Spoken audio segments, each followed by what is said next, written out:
Varsti pärast kohtumist alustavad mõned sõjalennukid kõrgel saare kohal lahingut. All magavad poisid ei märka pilvedes vilkuvaid tulesid ja plahvatusi. Langevarjur triivib surnud maale signaaltule mäele. Sam ja Erik kaksikud, kes vastutavad õise tule jälgimise eest, magavad ega näe langevarjurit maandumas. Kui kaksikud ärkavad, näevad nad tema langevarju tohutut siluetti ja kuulevad selle kummalisi laperdavaid hääli. Arvates, et saare koletis on lähedal, tormavad nad hirmunult laagrisse tagasi ja teatavad, et koletis on neid rünnanud. Poisid korraldavad koletise otsimiseks jahiretke. Jack ja Ralph, kes on üha enam tüdis, rändavad mäest üles.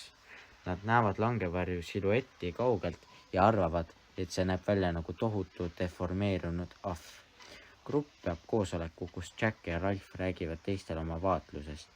Jack ütleb, et Ralph on argpüks ja et ta tuleks ametist tagandada, kuid teised poisid keelduvad Ralphi võimult tagandamast. Jack jookseb vihaselt mööda randa minema, kutsudes kõik jahimehed endaga liituma. Ralph kutsub ülejäänud poisid uut signaaltuld tegema, seekord rannas, mitte mäel. Nad kuuletuvad, kuid enne kui nad ülesande lõpetavad, on enamik neist lipsanud Jacki juurde. Jack kuulutab end uue jahimeeste hõimu juhiks ja korraldab sündmuse tähistamiseks jahi ja vägivaldse rituaalse emise tapmise. Seejärel raiuvad jahimehed emise pea maha ja asetavad tema pea džunglis teritatud vaiale ohvriks metsalisele. Hiljem, kohates verist kärbestega kaetud pead, näeb Simon kohutavat nägemust, mille käigus tundub talle, et pea räägib. Hääl, mida ta kujutleb kuuluvaks kärbeste isandale, ütleb, et Simon ei pääse temast kunagi, sest ta eksisteerib kõigi inimeste sees. Simon minestab, ärgates läheb ta mäele, kus näeb surnud langevarjurit. Mõistes siis, et metsaline ei eksisteeri väliselt, vaid iga poisi sees läheb Simon randa, et teistele rääkida, mida ta on näinud.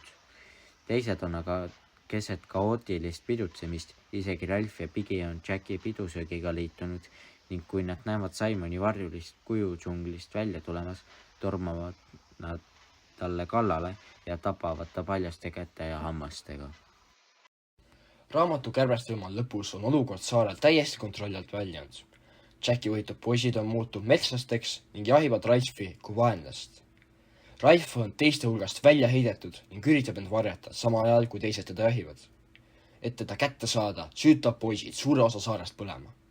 Tulekahju muutub väga ohtlikuks ja hävitab peaaegu kogu saare looduse. Ralph jookseb põlevast metsast välja rannale ning kukub kurnatuna maha. Just sel hetkel selgub, et saarel on saabunud Inglise mereväeohvitser. Tulekahju, mille poisid süütasid Ralphi kättesaamiseks, märgati merelt ja see tõi päästjad kohale. Ohvitser oli üllatunud, näes poisse sellises seisundis. Mina oleks küll arvanud, et kamp Inglise poisse näitab ennast kuidagi paremast küljest, ütles ohvitser. Ralph hakkab valjusti nutma. Nakatatuna Ralphist hakkab ka teised rannale jõudnud poisid nutma. Nad mõistavad, kui julmaks ja ebainimlikuks on nende käitumine muutunud. Ralph nutab mitte ainult pääsemise pärast, vaid ka selle pärast, mida nad on kaotanud.